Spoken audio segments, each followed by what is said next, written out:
Well, we had a great performance in all three facets, and that's what we talked about going into the game. That was a goal, especially on special teams, to be able to play 2 straight weeks of quality special teams, and we made some plays there, block punt, 3 field goals. Defense was great. 7 takeaways was huge, and offensively we played very well early and had 7 scores in the first half. A lot of that was special teams and defense setting it up. Field position was great. So playing at a high level, that was a goal for our football team going into the 11th week. We wanted to be playing our best football, and that probably was our best game. As far as the first half goes, we had a lot of the 2s in the second half, but the way we played was really strong.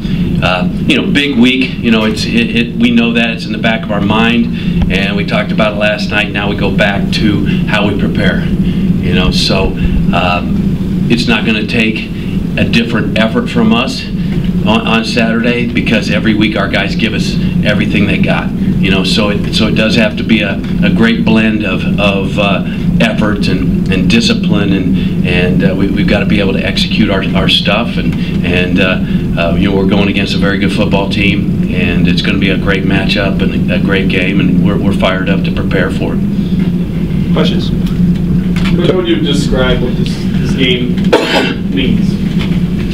In the state, I mean, you get to this point in the season, it really is everything, and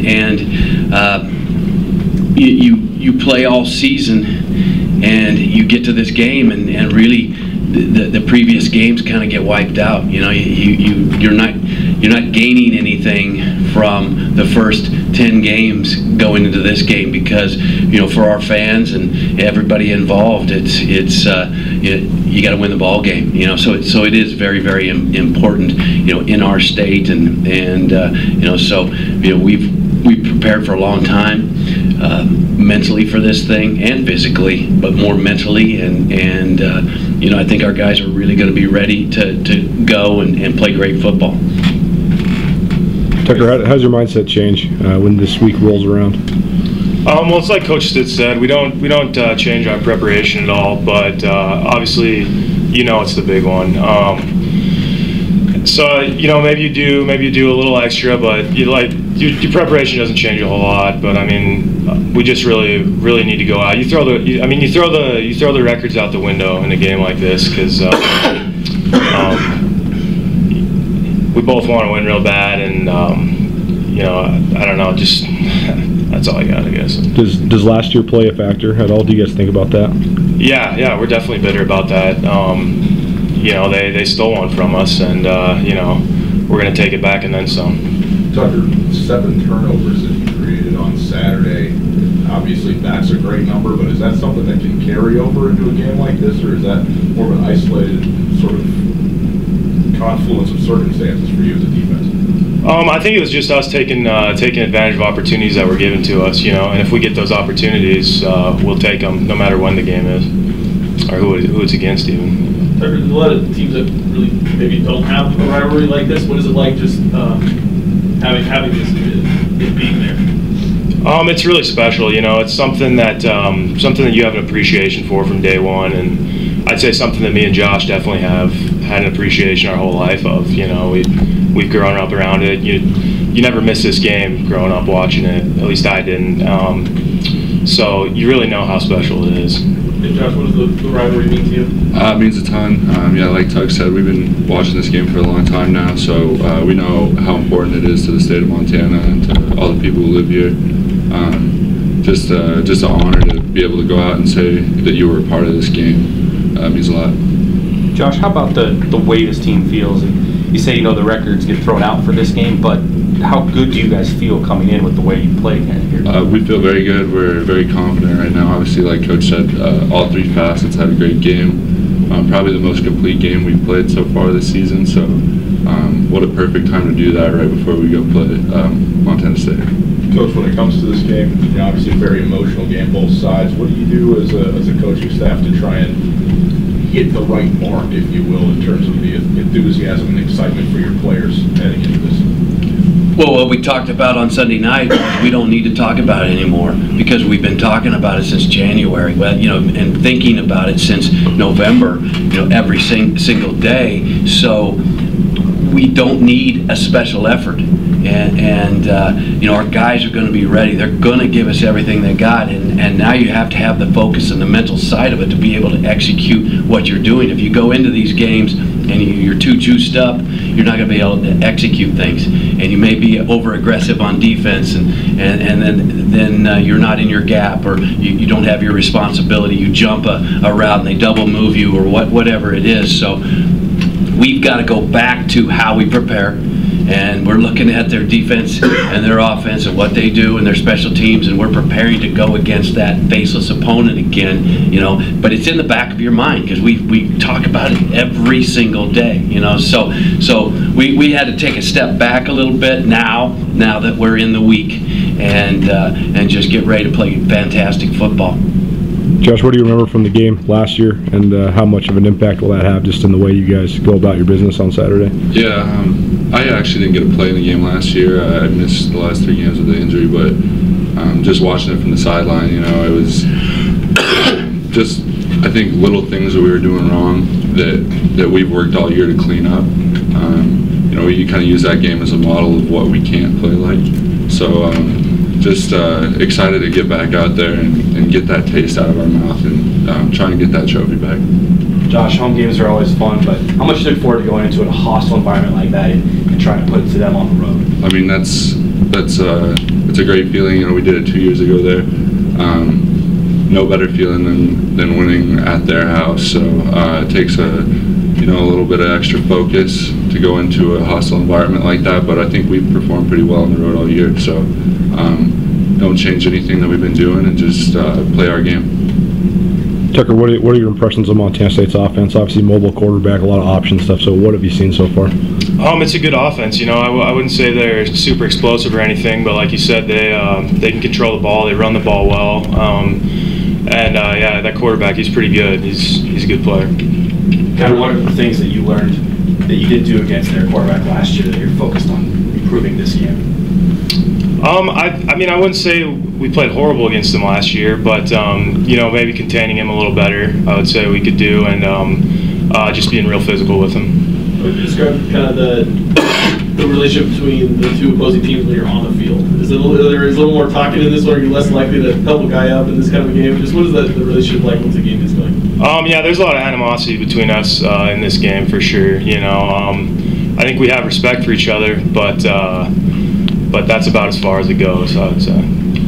Coach, I know obviously you're focusing on the defense a lot, but offensively last year, I mean, they ran the ball tremendously, Montana State did, and that was what their 100% focus was. Do you expect that same sort of, I don't know, run-pass percentage to exist in this game? It's pretty consistent with what they've been doing. They don't throw a lot of passes, and they're a pro-style offense that's going to run triple option and throw a lot of stuff at you. You know, their ability to run the ball, especially in the second half, that was a mental thing, and we had some breaks go against us in the first half when I thought we were playing pretty decent, and we had a personal foul that would have got us off the field, and we had a pass interference that JR was in pretty good position and would have got us off the field, and so the mental stuff that happened to us, I think, caused us to maybe take some more chances, some guys getting out of their gaps, trying to make some plays and pressing a little bit, and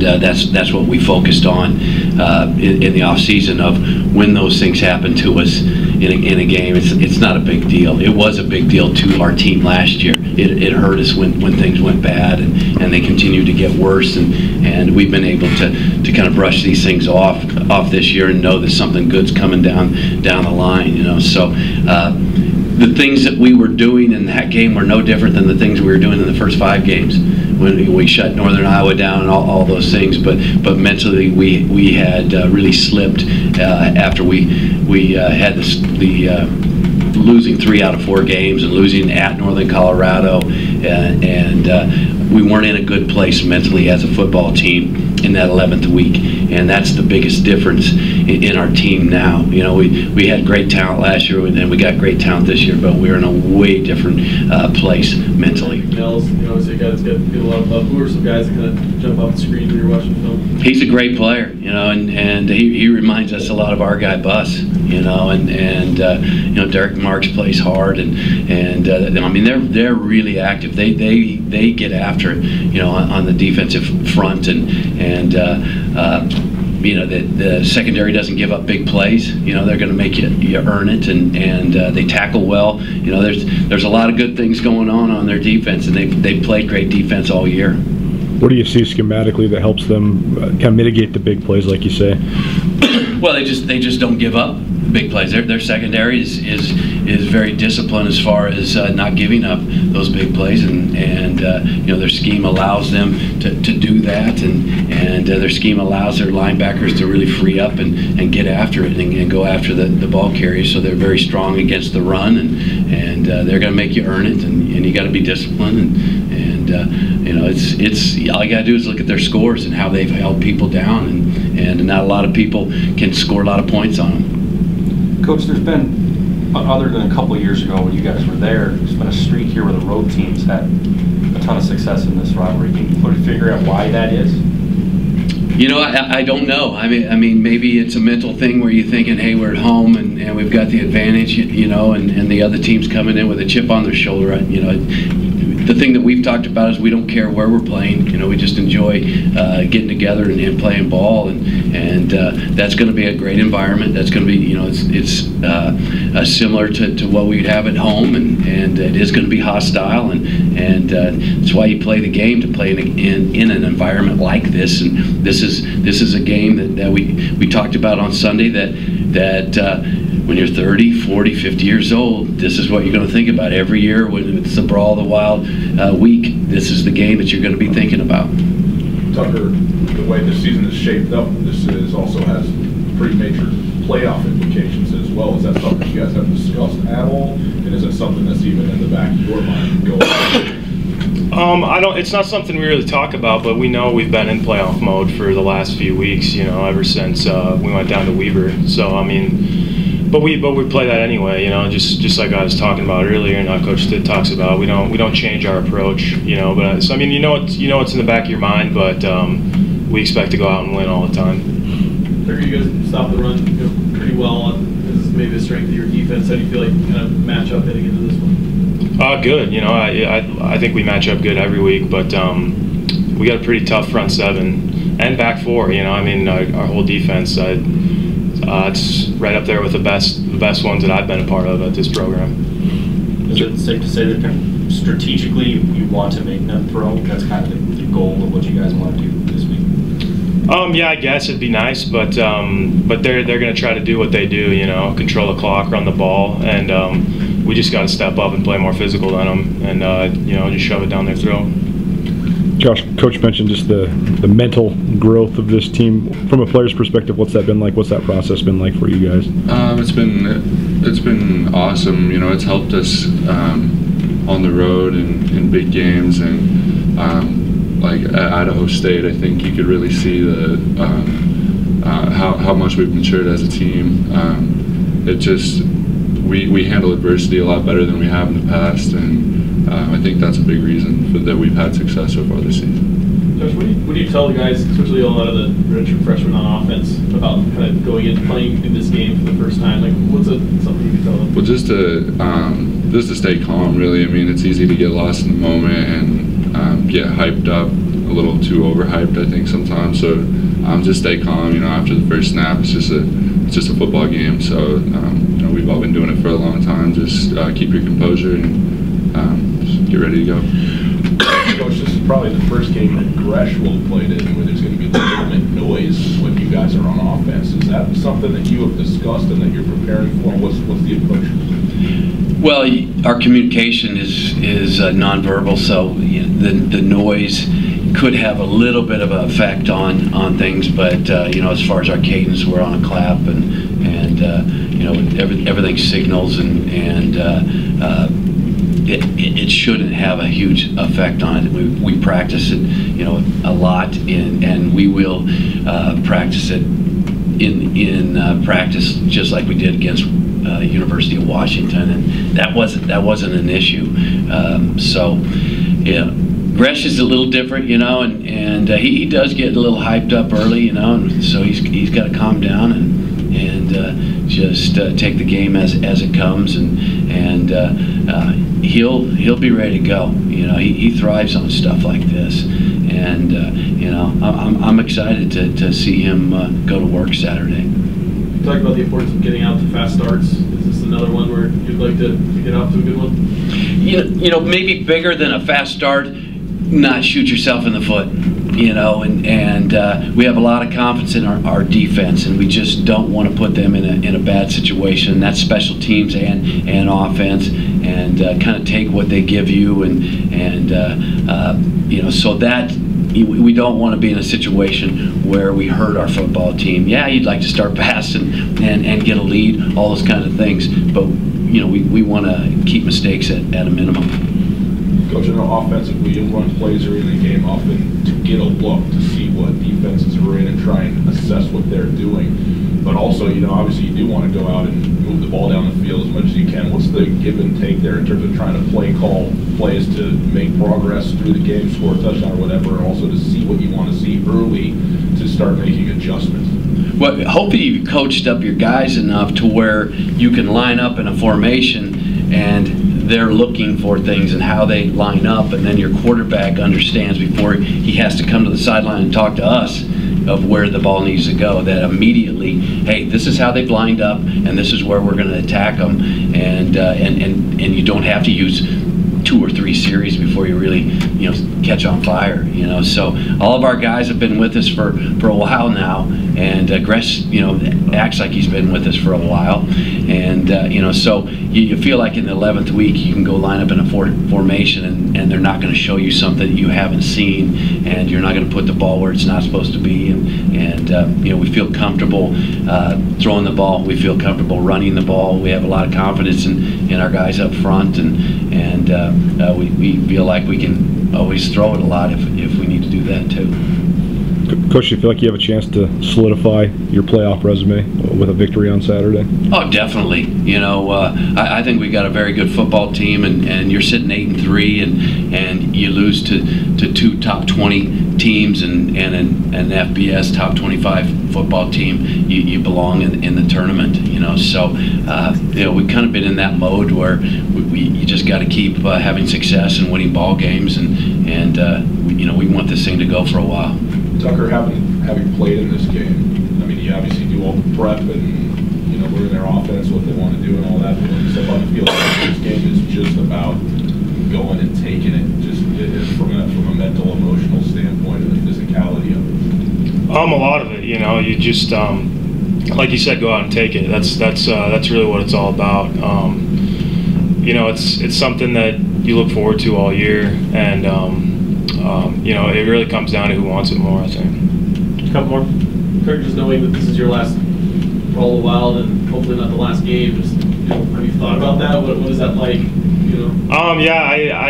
It's in the back of your mind, but I try not to think about it because it bums me out a little bit. Just kind of, this week was our seniors' last home game potentially too, but I'll have time to reflect on it later. I just want to stay in the moment and really appreciate it, what we got going here. Any update on Sander Eagle? Oh, he should be okay. I think that he'll take it easy probably tomorrow, but his ankle is one of the normal ones, the low ones, and I think it's going to be pretty tough to keep a Montana kid off the field on Saturday. So I think Josh will be ready to roll. Does the fact that they're down one corner for the first half have any influence on what you do? You can take a look at those different things, and I think that kid was kind of a nickel guy and a backup, and so I think they'll have their ones out there, but it's still, they got good players. Their backups are going to be good players. You still have to look at their scheme where you really truly can attack, and if it presents itself and you can go after that position, yeah, you try to, but they may do some things to cover it up, and if you try to go after it, you may make a mistake. So you truly have to look at what they're doing before you go and say, hey, we're going after this guy. Well, that might not be the right choice. Thanks, everybody.